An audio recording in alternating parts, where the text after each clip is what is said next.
በ630 ሺህ ብር ቅድመ ክፍያ የምታገኙትን ባለ 2 መኝታ ቤት ላሳያችሁ። እዚህ ጋር እንደምታዩት ራሱን የቻለ መመገቢያ ቦታ አለ። ከሱም በተጨማሪ ቆንጆ ሊቪንግ ቦታ ይኖረዋል። ከዛ በኋላም ደግሞ እዚህ ጋር ክሎዝድ ኪችን ነው የሚሆነው። እንደምታዩት ትልቅ ተደርጎ የተሰራ ነው። ማቴሪያላቸውም በጣም አሪፍ የሆነ ነው። ታዲያ እዚህ ጋር መመገብ እስኪያስችል ድረስ የሚያስችል በደንብ ሰፊ ስፔስ አለ። ኮሪደራችንን እንደምታዩት ነው፣ ለቀቅ ያለ ነው። ከዛም በተጨማሪ የልጆች ክፍል ይሄንን ይመስላል። ዲዛይኑን እናንተ በፈለጋችሁት ወይ ማድረግ ትችላላችሁ፣ ግን ያለውን በቂ የሆነ ቦታ በደንብ ማየት እንዲያስችላችሁ ነው። ከዛም በተጨማሪ ዋናው መኝታ ቤታችን የሚሆነው ይሄንን ይመስላል።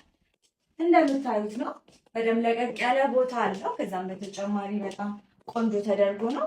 ከዛ በተጨማሪ ያው ብዙ ጊዜ የምንለው ባዝሩሞቻችን ናቸው አይደል? ስለዚህ ኮቪድ ላይ ቆንጆ ነገራችን በደንብ ባዝሩማችን በደንብ ሰፋ ያለና ዘመናዊ በሆነ ሁኔታ የተሰራ። ታዲያ ለበለጠ መረጃና ሳይቱ